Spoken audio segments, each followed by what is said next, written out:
Segunda Timoteo, como habíamos anunciado.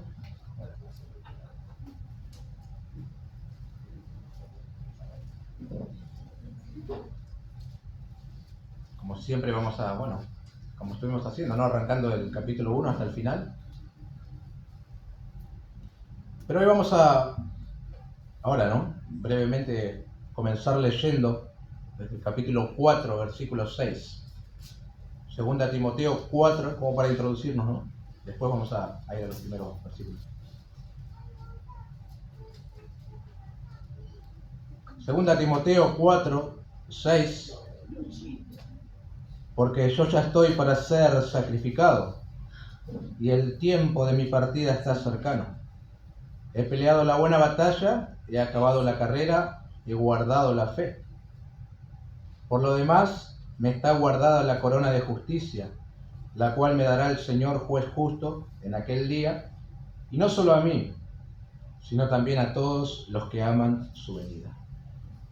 Bueno, hasta ahí nomás, después vamos a ir al capítulo 1 para prestar atención a los primeros 2 versículos. Ahora estamos delante de la última epístola que escribió el apóstol Pablo. Eso lo hace interesante, ¿no? Ya es un hombre más maduro, no solo con los años, sino también en la fe, en su conocimiento del Señor, y él va a escribir algo, diría que muy interesante, ¿no? Porque es lindo leer algo de alguien que básicamente dedicó al menos 20 años de su vida a predicar el Evangelio a otros, ¿no? El Señor le había dado una tarea muy especial a él, ser apóstol de los gentiles y llevar el Evangelio a diferentes lugares. Él mismo lo dijo en su carta a los romanos: todo lo he llenado del Evangelio de Cristo. Así que supongo que esta carta, que es la última que él va a escribir, debe estar, y lo está de hecho, ¿no?, cargada de emociones, como quien dice, ¿no? Es una carta muy íntima, muy personal. Ahora, probablemente cuando nosotros pensamos en Pablo, muchas cosas se pueden venir a nuestras mentes, pero sobre todo las acciones, ¿no?, que le involucraron a él, como por ejemplo cuando le descolgaron en una canasta por un muro, un poco gracioso, ¿no?, pero su vida corría en peligro también, o cuando una víbora se le enroscó en la mano y él la sacudió hacia el fuego y bueno, no murió y todos quedaron como impresionados por lo que había pasado, ¿no? O los naufragios que él tuvo.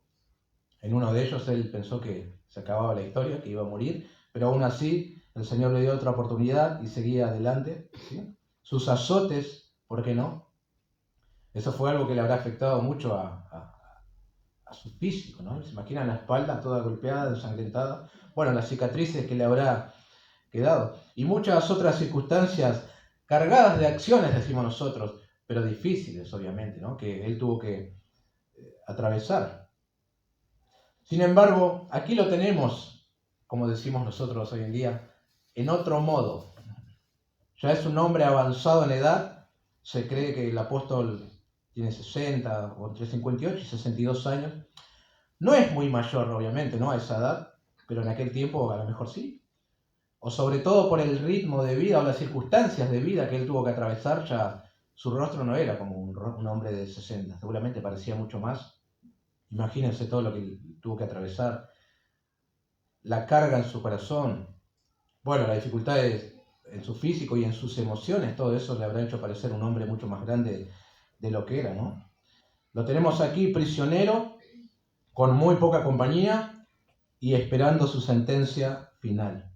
Así fueron los últimos días de Pablo, impresionante, ¿no? Ahora, antes de que llegue su partida y él pase a la eternidad, eso es lo que él anhelaba, no para escapar de los problemas, sino para estar con Cristo. Eso es lo que él más quería en este mundo que cualquier otra cosa, ¿no?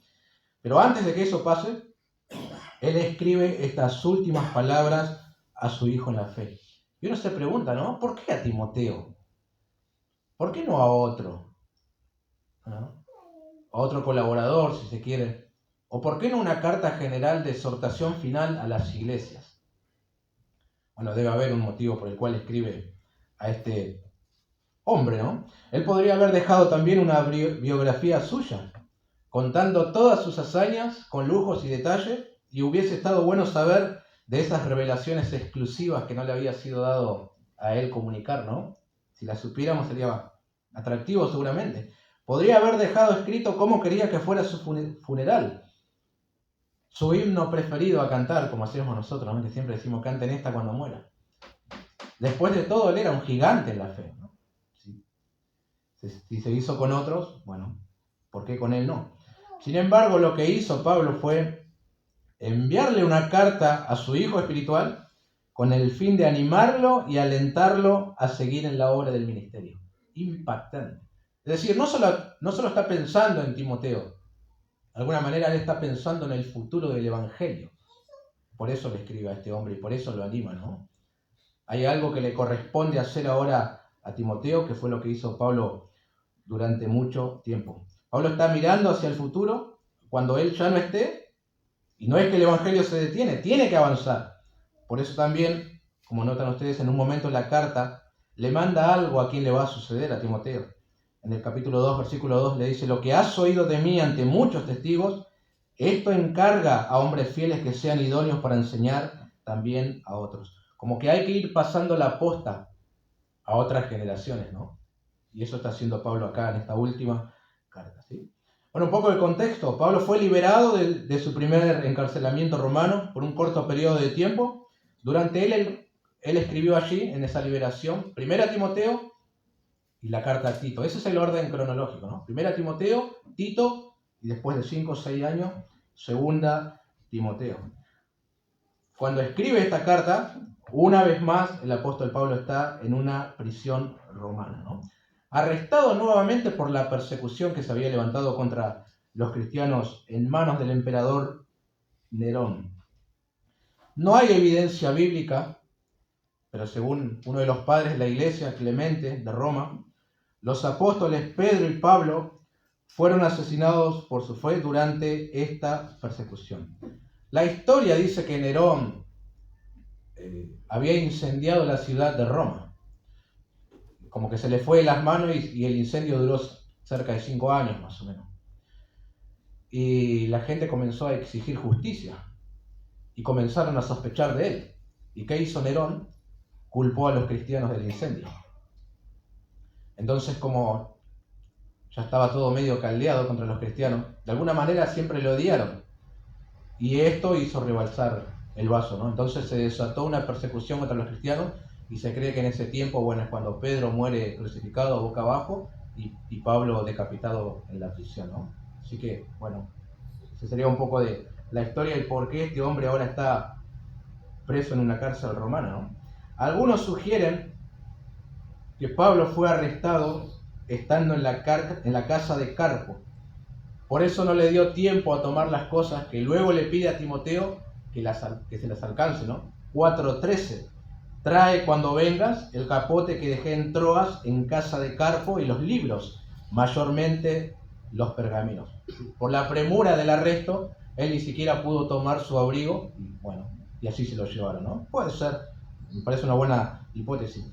Ahora, a diferencia del anterior encarcelamiento, recuerdan que cuando finaliza el libro de Hechos, él está preso pero está en una casa alquilada y tiene ciertos privilegios. La gente llega a él le comparte el Evangelio, como que de alguna manera está haciendo ministerio todavía. En esta ocasión, 5 o 6 años más tarde, el apóstol se encontraba en una celda fría, en cadenas y sin la esperanza de ser liberado. Hay en Roma actualmente, ¿no?, un lugar donde, no sabemos si es así, pero donde se cree que fue la prisión que estuvo el apóstol Pablo, ¿no? De hecho, estuve mirando unas fotos que están ahí, que son actuales, ¿no? Y era algo espantoso. Imagínense una prisión de aquel tiempo, una cuevita así pequeña. Bueno, pueden buscar las imágenes después. También los miércoles, mientras estudiamos acá la carta de Filipenses, en esa carta él está en prisión, pero como estamos viendo, él tiene la expectativa de ser liberado allí. Acá no hay expectativa. Por alguna razón él está seguro que ya va a morir, ¿no? No hay posibilidad de salir de esta, ¿no? Abandonado por muchos de aquellos que estaban a su lado, pero que ahora huyeron, algunos por la persecución seguramente, y otros porque, bueno, como dice la Escritura, amaron a este mundo. Ese es el caso de Demas, ¿no? Dice, Demas me ha desamparado amando a este mundo. En esta carta el apóstol Pablo, consciente de que el fin estaba cerca, entrega, por así decirlo, su manto a Timoteo. Aunque no es un manto apostólico, ¿no? Como una forma de sucesión ministerial, no. Así como el caso de Elías dándole el manto profético a Eliseo, no es eso lo que está pasando acá, y tampoco como hacen muchos hoy en día. Una vez me encontré con uno y dijo, ¿bajo qué manto estás? Y no sé de qué me estaba hablando. Pero bueno, son términos que se manejan allí afuera, ¿no? Como que hay un manto apostólico y vos tenés que estar debajo. Bueno, no sé bien. Pero no es eso lo que está pasando en esta porción. Timoteo no recibe el oficio de apóstol de parte de Pablo, pero sí recibe su doctrina y su misión, ¿no? Timoteo hereda un mensaje y la responsabilidad de proclamarlo. Por eso en la carta, vamos a ver a medida que avancemos, hay muchas exhortaciones, ¿no? Pablo lo anima a permanecer fiel en sus deberes, a retener la sana doctrina, a evitar el error, aceptar la persecución por el Evangelio, poner su confianza en las Escrituras y predicarle implacablemente. Entre otras cosas, ¿no?, que vamos a aprender mientras vamos por la epístola. Pero ese es uno de los principales propósitos, alentar a que el joven ministro cumpla con el ministerio que el Señor le encomendó, ¿no? Cuando vimos primera Timoteo, ¿recuerdan hace un tiempo? La carta tenía que ver más allí con lo que Timoteo tenía que hacer en la iglesia, con los hermanos, en la obra. Se trataba de organización y conducta. Primera Timoteo, yo lo leo, 3, 14 y 15. Esto te escribo, aunque tengo la esperanza de ir pronto a verte, para que si tardo, sepas cómo debes conducirte en la casa de Dios, que es la iglesia del Dios viviente, columna y baluarte de la verdad. ¿Recuerdan? Él puso orden, bueno, los hombres tienen que orar, las mujeres esto, los ancianos tienen que reunir ciertos requisitos, los diáconos también, etc., ¿no? Esta segunda carta es más personal, íntima. No se trata tanto de lo que Timoteo tiene que hacer, sino de quién tiene que ser él, ¿no? Un soldado que sufre penalidades, un obrero aprobado, un siervo del Señor, un predicador a tiempo completo, un evangelista. Eso tiene que ser Timoteo. Ahora sí, teniendo en cuenta esto, ¿no? Teniendo en mente esto, ya podemos ir ahí al capítulo 1. Vamos a leer los primeros 2 versículos. Segunda Timoteo 1. Pablo, apóstol de Jesucristo por la voluntad de Dios, según la promesa de la vida que es en Cristo Jesús. A Timoteo, amado hijo, gracia, misericordia y paz de Dios Padre y de Jesucristo nuestro Señor. Bueno, a modo de introducción, el saludo del apóstol Pablo no difiere mucho de otros que él hace, ¿no? Sobre todo en la primera carta es básicamente igual, y a Tito también. Ahora, hay pequeños aportes únicos aquí, ¿no? Quien escribe es Pablo, y él es un apóstol de Jesucristo por la voluntad de Dios. Esto puede sonar a una obviedad, ¿no? A lo mejor estás pensando, esto no requiere ni siquiera que le prestemos atención, es el saludo que hay acá, nada más. Pero es muy interesante lo que dice Pablo acá. Cargado de teología, hermanos. Y esta vez, como notarán, sí quiero detenerme. A veces no me detengo tanto, pero esta vez sí quiero detenerme en la introducción, en el saludo, en estos 2 versículos, ¿no? El predicador nunca debe dar por sentado que la audiencia conoce todos los temas, ¿no? Además, esto se va renovando, como quien dice. Primero tenemos que responder algunas preguntas. ¿Qué es un apóstol? A lo mejor alguien da por sentado, no, el apóstol, no. ¿Qué es un apóstol? ¿Cuál era su función? ¿Y cómo llegabas a convertirte en uno? Pablo lo era. Casi siempre se presenta en sus cartas así. Pablo, apóstol de Jesucristo. Pero no podemos dar por sentado muy pronto que sabemos qué implica eso, ser un apóstol. Además, hermanos, es bueno que tengamos claridad en esto. Primero porque es un asunto bíblico. Está en la Biblia, tenemos que tener claridad y saberlo. Y segundo, porque en nuestro contexto hay muchas personas que dicen ser apóstoles. Y te vas a encontrar con alguno de ellos a lo mejor en la calle o charlando. Y bueno, de alguna manera tenés que estar equipado. Hasta hay mujeres que dicen ser apóstoles. No sé si se dicen apóstolas, ¿no? Son apóstoles, por lo menos todavía siguen conservando eso de masculino, ¿no? Pero hay que estar de alguna manera informado del asunto. Ya eso de que la mujer era ama de casa, olvídate, eso quedó años atrás, ¿no? Para la vieja escuela. Ahora van por todos los títulos. Así que hay que estar equipados para presentar defensa con mansedumbre y reverencia, como dice el apóstol Pedro, ¿no? Según la ocasión. Hace muchos años, unos 10 años atrás más o menos, teníamos un programa radial con un hermano, un amigo allá por, creo que era la ciudad de Longchamp. Y en algún programa estábamos tratando la vigencia o no del ministerio apostólico. Ya saben, ¿no? Repartiendo duro y parejo, cosas que pasan. Cuando terminamos, una mujer que atendía ahí en la radio, que de paso era la pastora de la iglesia, pero era una iglesia y tenían una radio, se nos acercó y bueno, en la conversación nos dijo que tenía muchos amigos que eran apóstoles. No es que no sabíamos dónde meternos, ¿no? Pero la conversación seguía. Es decir, para esta mujer no importaba qué es lo que decía la Biblia, sino que tenía amigos que eran apóstoles y de alguna manera como que no podía recibir lo que decíamos porque eso afectaba a sus amistades. Bueno, todos nos damos cuenta, ¿verdad?, que hay un boom apostólico hoy en día. Hay más apóstoles que laicos, como quien dice, y eso llama la atención, porque cuando mirás la historia de la iglesia, no encontrás un movimiento apostólico. Todos, de alguna manera, sabían que Pablo fue el último apóstol. Es decir, la iglesia siempre dio por sentado eso. Último significaba último. Pero hoy estamos en la época en la que hay que redefinir todo. Si algunos no saben qué es una mujer, qué es un hombre, qué es un perro, mucho menos sabrán qué significa ser el último apóstol, ¿verdad? Pero después de la muerte de los apóstoles que el Señor comisionó, quienes le sucedieron fueron los ancianos de la iglesia. Obispos o pastores, el título que quieras darle. Hoy se utiliza más pastores, otro tiempo se utilizó ancianos. Bueno, estamos hablando de la misma persona, ¿no? Así se entendió hasta mediados del siglo pasado, 1950 aproximadamente, en donde comenzaron a resurgir los apóstoles. Y a principios de este siglo, año 2000, fue cuando explotó todo, ¿no? Como quien dice, ya había apóstoles por todo lado y hoy también sigue siendo así, ¿no? Hoy tienen alguna competencia, como quien dice, los coaches, ¿no?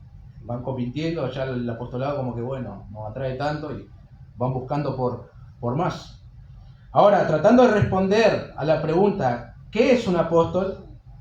Decimos que un apóstol es un hombre, un masculino, vale la pena aclarar esto, que fue designado por el Señor para realizar un oficio particular que implicaba establecer las bases doctrinales de la iglesia, poseía dones extraordinarios y una autoridad única. Eso era un apóstol. Los textos que apoyan esto, Efesios 2:20, edificados sobre el fundamento de los apóstoles y profetas, siendo la principal piedra del ángulo Jesucristo mismo. 2 Corintios 12:12, con todo, las señales de apóstol han sido hechas entre vosotros en toda paciencia por señales, prodigios y milagros. Ahí tenemos establecer bases doctrinales, dones extraordinarios y autoridad única. A esto último de autoridad única podemos añadir que, como notan ustedes en el Nuevo Testamento, aún los demonios se sujetaban a la autoridad de los apóstoles, ¿verdad? Ellos tenían una autoridad única que nadie diga hoy que no, yo la tengo, no tenés nada. Ellos tenían algo que nosotros no poseemos. Y expulsaban demonios y así, y bueno, se sujetaban, ¿verdad? Así que tenían eso, dones, autoridad, bueno, que el Señor le había comisionado, ¿no? También ejercían autoridad en la iglesia, estableciendo doctrina, corrigiendo errores, ordenando líderes y guiando a las comunidades. Autoridad derivada por Cristo mismo, ¿no? Cristo se las dio. Técnicamente la palabra apóstol, del griego apóstolo, significa mensajero o enviado. En el Nuevo Testamento tenemos a otros también, aparte de los 12, que se les llama apóstoles. Pero no eran en el sentido que estamos hablando, sino en el sentido técnico de la palabra. Por ejemplo, a Bernabé en Hechos 14 se lo llama apóstol. Pero él no escribió ninguna carta, no tenía la autoridad que tenía Pablo. Él era solamente un enviado, ¿no? Un mensajero, alguien que estaba como para cumplir una función. En Filipenses 2:25 con Epafrodito se utiliza la palabra apóstolos, pero por el contexto sabemos que se traduce mejor como enviado. Él era un enviado por la iglesia de Filipenses hacia donde estaba Pablo, no era un apóstol, ¿no? Así que los 12 que escogió Jesús, menos uno que se quitó la vida, si se quiere sumamos a Matías, el que le reemplazó. Y Pablo fueron los únicos apóstoles en toda la historia de la iglesia. A menos con dones apostólicos, autoridad apostólica y escritura apostólica. También había falsos apóstoles, y estos desde el primer siglo.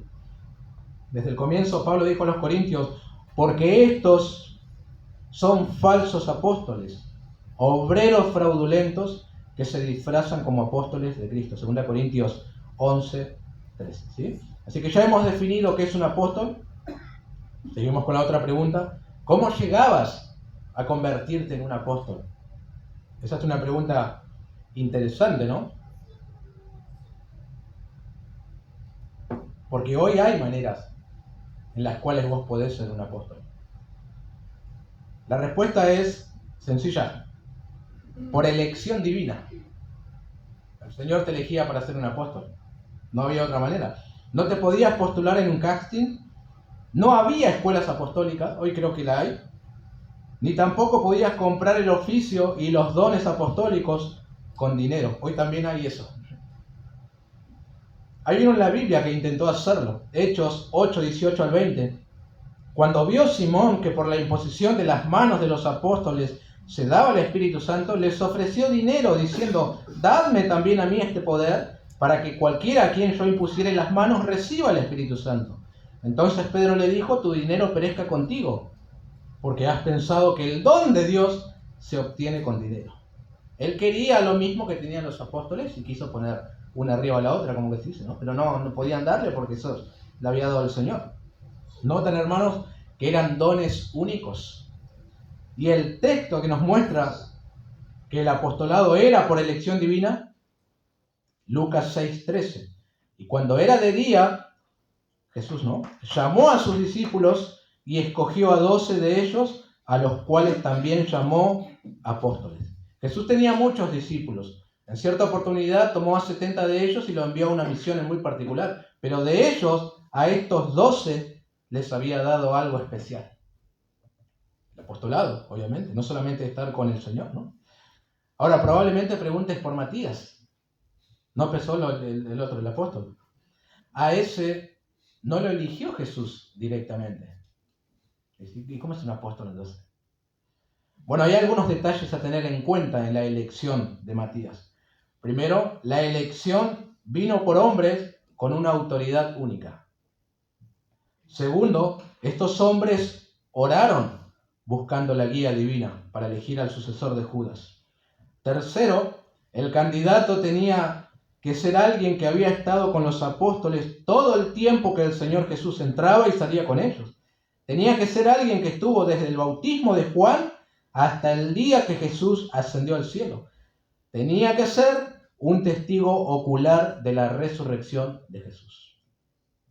Y así, después de orar, la providencia divina eligió a este hombre llamado Matías, del cual no se dice más nada, solamente que fue contado con los 12.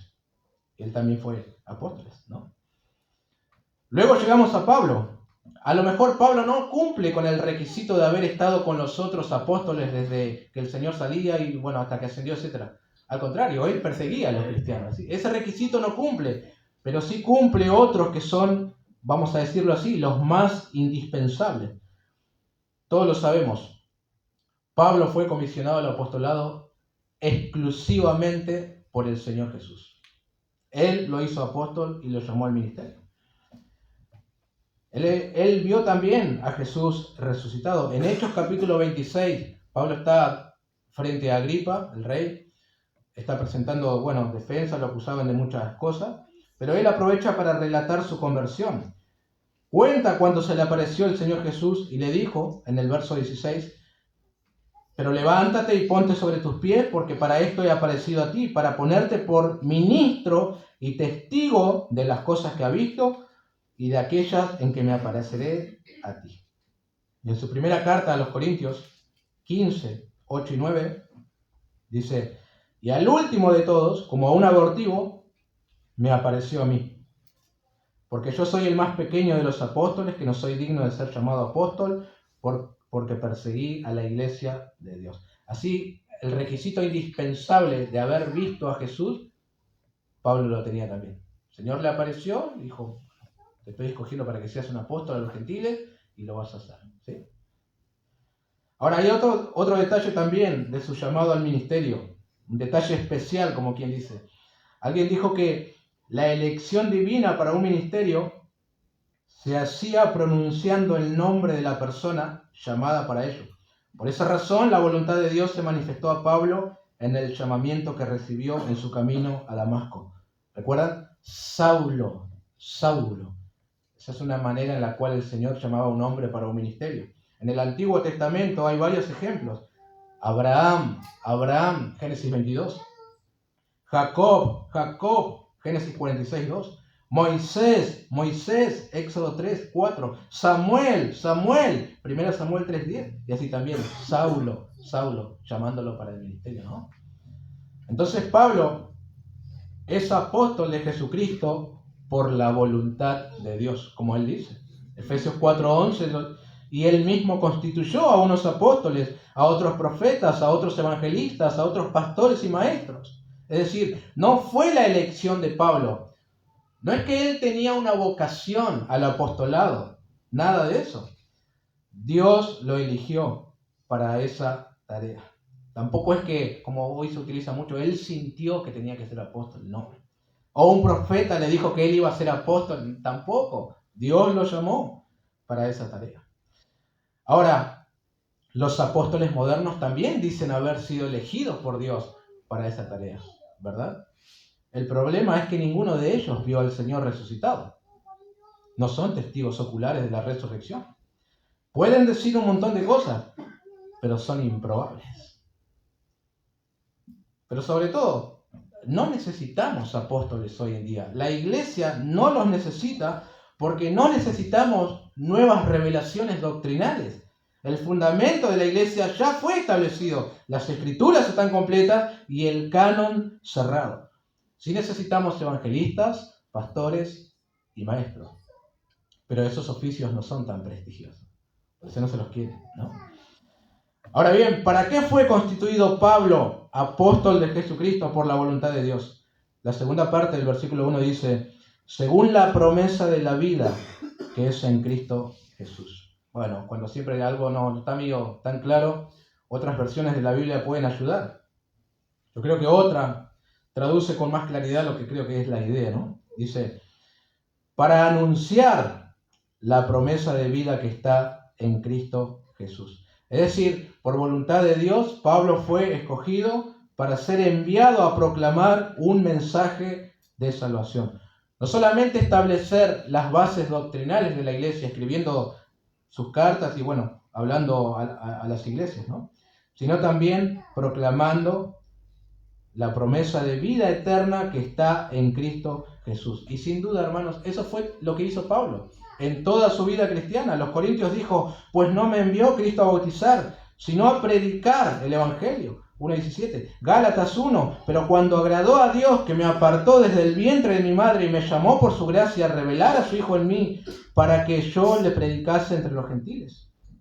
En su saludo a los romanos dice, Pablo, siervo de Jesucristo, llamado a ser apóstol, apartado para el Evangelio de Dios, que él había prometido antes por sus profetas en las Santas Escrituras. Es decir, Pablo no solamente predicó esta promesa de vida, que la tenemos desde Génesis capítulo 3, ¿no? Sino que él también lo encarnó. Su vida demostró cómo esta promesa se cumplía, ¿verdad? Lo hizo, lo predicó también. Ahora, puede haber, ¿verdad, hermanos? Como un toque emocional, ¿no creen? En estas palabras de Pablo. ¿No es lo mismo hablar de la promesa de la vida en la juventud, en la flor de la vida, como se dice, que hacerlo en tus últimas horas de vida, ¿no? Cuando ya estás por morir. Como que el apóstol ya está palpando la realidad de esta promesa de vida, ¿no? Está ahí nomás, a la vuelta de la esquina para comenzar a disfrutarla, ¿verdad? Por eso lo menciona también aquí. Y de alguna manera, ahora pensando en esto, creo que esto es lo que le sostiene también a Pablo, ¿no? Saber que no es que él muere y queda todo negro, sino que él muere y va al cumplimiento de esa promesa, la vida eterna con el Señor. Ahora, hermanos, esta vida eterna que se comienza a vivir cuando confías en Jesús, justamente se obtiene por medio de Él. Se prometió hace muchos años. En la caída de nuestros primeros padres, en el Edén, ahí tenemos lo que se llama el protoevangelio. Allí se dijo a la serpiente que engañó a la mujer: pondré enemistad entre ti y la mujer, entre tu simiente y la simiente suya. Esta te herirá en la cabeza y tú le herirás en el calcañar. Génesis 3:15. Ahí está la promesa de vida. Y tuvo su cumplimiento. La simiente de la mujer, una profecía sobre Cristo. Nacido de mujer, dice Gálatas capítulo 4, quien vencería al pecado y a Satanás. Te herirá en la cabeza. Indica una victoria definitiva sobre Satanás. Cristo le hirió en la cabeza. Y a la vez esta te heriría en el calcañar. Eso alude a los sufrimientos de Cristo en la cruz. Pero no fue una derrota, ¿no? Solamente una herida. Y es el mismo mensaje que hoy tiene que ser predicado. Solo en Cristo Jesús hay vida eterna, ¿no? La promesa tuvo su cumplimiento en Él y sigue vigente en Él y puede alcanzarte a vos si pones tu confianza en Él. Eso es lo que sostenía Pablo, hermanos, en su ministerio, porque no fue un ministerio sencillo, fue cargado de dolores. La promesa de la vida en Cristo Jesús le sostuvo. El apóstol sabe que estaba a punto de morir. Todo su ministerio la pasó muy mal, pero esta promesa futura y también presente lo sostuvo todo el tiempo. Y digo también presente porque él mismo dijo en 1 Timoteo 4:8, porque el ejercicio corporal para poco es provechoso, pero la piedad para todo aprovecha, pues tiene promesa de esta vida presente y de la venidera. Hermanos, esto es también lo que tiene que sostenerte a ti y a mí en la hora amarga, como quien dice, en la crisis, en la tribulación, y sobre todo cuando la hora cercana a la muerte está ahí nomás, ¿no? La promesa de vida. Hay una promesa de vida eterna para aquellos que han confiado en Cristo Jesús. Por eso los creyentes no deben temer a la muerte y que las enfermedades y todas esas cosas, porque el cuerpo se deteriora, morimos, pero recién comienza nuestra vida con el Señor, ¿verdad? En la vida eterna. Lo que cree en el Hijo, dice la Escritura, tiene vida eterna. La vida es difícil, las penurias pueden ser muchas, pero sabemos que si nuestra morada terrestre, este tabernáculo, se deshiciere, tenemos de Dios un edificio, una casa no hecha de manos, eterna en los cielos. ¿No dice la Escritura? 2 Corintios 5:1. Ahora, hermanos, ¿verdad que esto no condice mucho con el mensaje que los apóstoles modernos predican? Que tiene una clara dirección su mensaje: la prosperidad, ¿sí? Alcanzar nuevos niveles de no sé qué, conquistar dimensiones y cuantas cosas más. La razón es obvia: no fueron comisionados por Dios para ese oficio, porque ya cesó. Por lo tanto, son mentirosos que engañan a la gente. Pero Pablo sí, fue un apóstol de Jesucristo por voluntad de Dios. Esto implica algo más también, hermanos, ¿eh? También significa que lo que va a escribirle a Timoteo no es solamente una carta de amigo a amigo o de padre espiritual a hijo espiritual, no, sino que el escrito tiene respaldo divino. Aunque escriba a alguien muy amado, el mensaje viene de parte de Dios, y por eso nosotros también debemos estar atentos a la carta, porque él es un apóstol que va a escribir por la voluntad de Dios, no porque se le ocurrió escribir, ¿sí? En segundo lugar, tenemos que hablar acerca del destinatario, ¿no? Un tal Timoteo, a lo mejor un tanto conocido para nosotros. En su primera carta lo llamó verdadero hijo en la fe. Acá se dirige a él como su amado hijo. En 1 Corintios 4:17 habla de Timoteo como fiel en el Señor. Y hay mucho para destacar de este hombre, ¿verdad? Otra vez, mientras estudiamos la carta a los filipenses, allí notamos que en el capítulo 2 se dicen cosas considerables de este hombre, ¿no? No hay otro que sea tan parecido a Pablo, ¿verdad?, como Timoteo.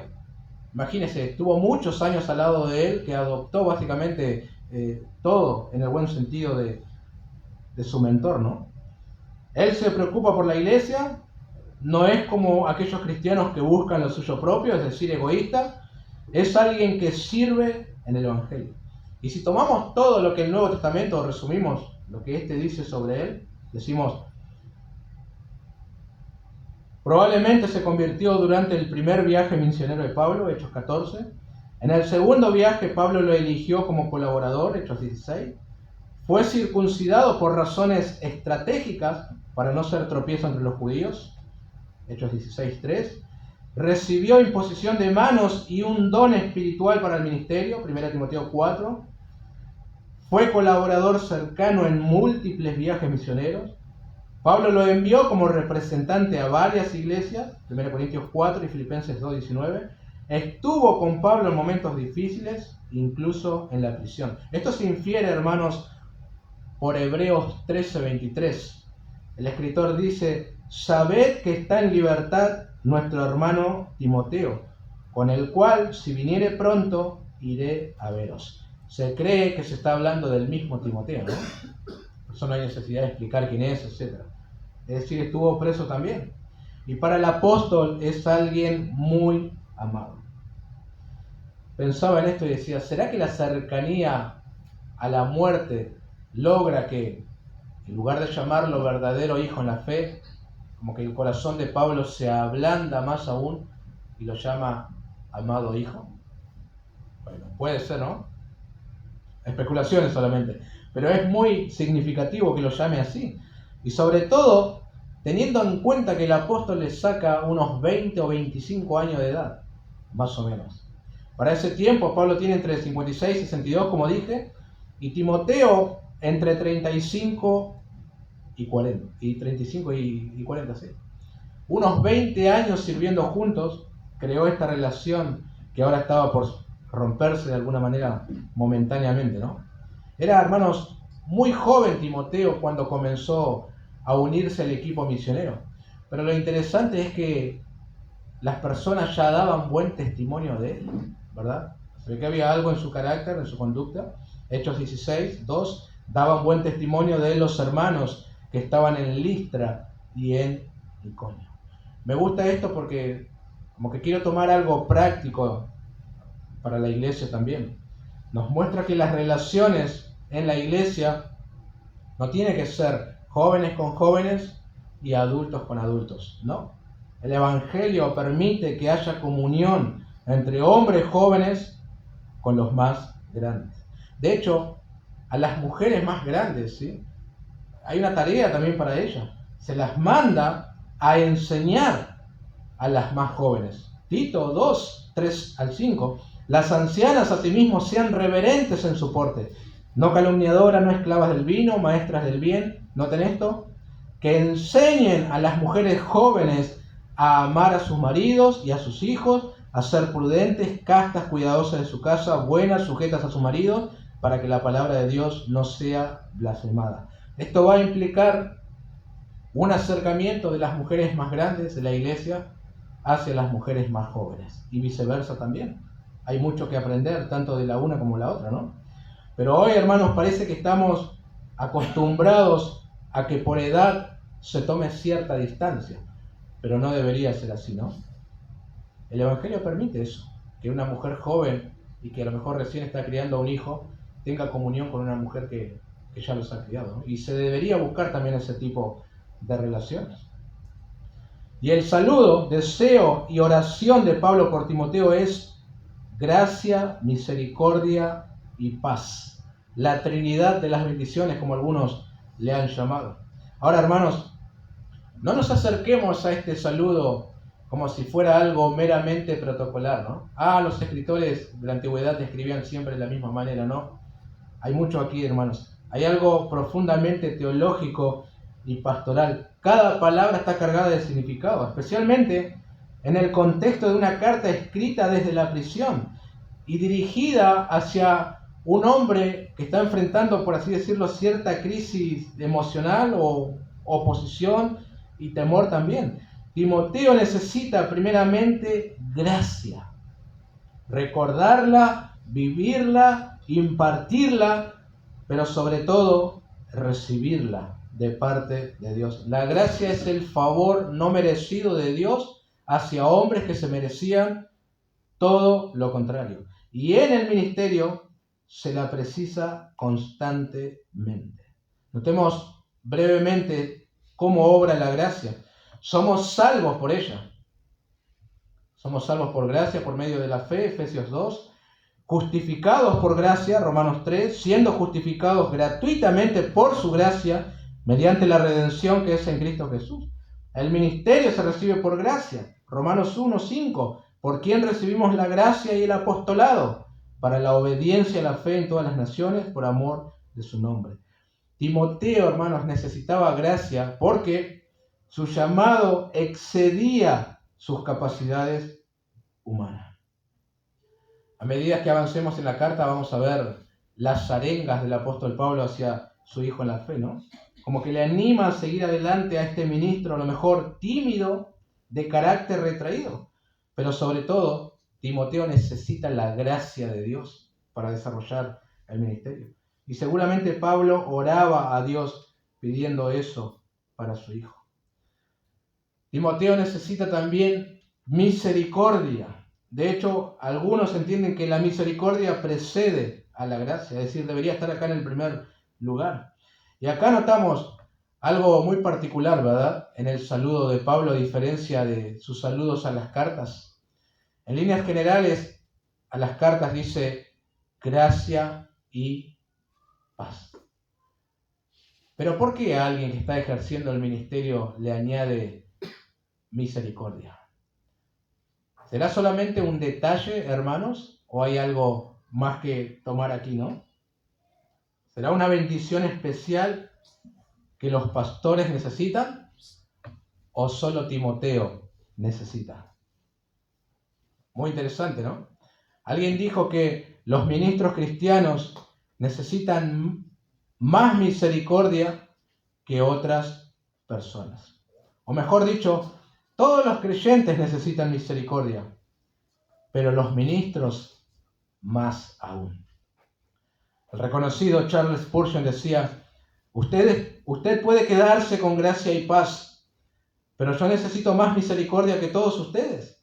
Así que la tomo de la mano amorosa de mi Señor y confiaré y no temeré a pesar de todas mis deficiencias, flaquezas, tropiezos y errores en el curso de todo mi ministerio. Seguramente entre las oraciones de Pablo por Timoteo estaba que Dios le alcanzara misericordia, ¿verdad?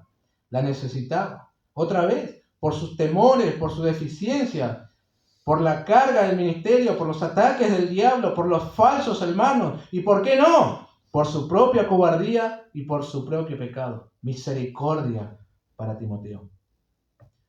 Es una petición que siempre tiene que estar en los labios de la iglesia por sus ministros. Señor, alcánzale misericordia para que pueda desempeñar con valor y eficacia la tarea que le encomendaste. Así se debe orar. Otra vez Charles Spurgeon decía, nadie puede hacerme un favor más grande que este, orar por mí. Y esta es una buena manera, pedir misericordia por el ministro. Ahora, ¿qué es la misericordia? Según la RAE, virtud que inclina el ánimo a compadecerse de los sufrimientos y miserias ajenas. Etimológicamente proviene del latín miseria o necesidad, más cordis, corazón. Tener corazón hacia el que sufre o pasar la miseria del otro por el corazón. Eso es misericordia. Timoteo necesita la misericordia de Dios, su compasión ante sus miserias, y también necesita la misericordia de los hermanos. Su ministerio es privado y público. Está más expuesto que los otros hermanos, ¿verdad? Tiene más margen para equivocarse. El pastor tiene más margen para que su pecado se vea. entonces necesita más misericordia aún, ¿verdad? A menudo no es así, porque a los ministros se les castiga más, y al hermano que se le perdona una, al pastor no se le perdona, ¿verdad? Misericordia. Pensaba en el pastor reconocido que hace unos meses se descubrió que había caído en pecado, no sé todos los detalles, bueno, abandonó el ministerio, etc. Pero cómo hacían leña caída del hombre en las redes sociales, ¿no? Impresionante. He visto a otros pastores hacer streaming para hablar acerca de la caída del pastor. Misericordia faltaba ahí, ¿no? Ese es el deseo de Pablo, la oración del apóstol también por su hijo amado. Que Dios le alcance misericordia, ¿no? Y paz también. Como dice Hendrickson, la conciencia de haber sido reconciliado con Dios por la obra mediadora consumada por Cristo. A veces por los conflictos en el ministerio, las situaciones que generan estrés, esa paz que Cristo nos dejó puede verse opacada, ¿no? Pero si hay gracia y si hay misericordia, tiene que dar como resultado paz también en el corazón del ministro. Y esa Trinidad de bendiciones viene de Dios Padre y de Jesucristo nuestro Señor. Dios Padre envía esas bendiciones, Jesucristo es el mediador por el cual nos llega, ¿no? Ahora, qué bueno, hermanos, saber que Timoteo iba a recibir estas dádivas de parte de Dios, ¿no? Que la tiene disponible. Y qué bueno para nosotros también saber que hay gracia, misericordia y paz de parte de nuestro Dios, ¿no? Para aquellos que le aman y también para el pecador que las recibe. Bueno, este es el saludo de Pablo a Timoteo. Pero creo que sin forzar mucho el texto, ¿no? Hay algo práctico que también nosotros podemos tomar aquí, ¿no? Como para cada creyente en particular, para la iglesia, de estos dos primeros versículos. Primero, de alguna manera, ¿no? Aunque hoy el Señor no hace llamamiento al apostolado, ¿no? Nadie es apóstol hoy en día. Pero sí lo hace en otros ministerios, ¿verdad? Uno tiene que mirar su área de servicio, responsabilidades en la obra del Señor, como concedido por Él mismo. Yo creo que, usted también tiene que creer lo mismo, creo que por voluntad de Dios estoy realizando un oficio y vos estás realizando otro. Por voluntad de Dios. Cualquiera fuere el servicio, la obra es del Señor y Él llama a los obreros. Entonces, hermanos, eso nos tiene que llevar a realizar la obra como para Él primeramente y no para los hombres, ¿no? Y hacerlo entonces con excelencia, sacrificio y gozo. El asunto es que muchas veces también el Señor llama y los hermanos están con sus excusas. He comprado una hacienda y necesito ir a verla. Te ruego que me excuses. He comprado 5 yuntas de bueyes y voy a probarlos. Te ruego que me excuses. Acabo de casarme y por tanto no puedo ir. Hay que responder al llamado, ¿no?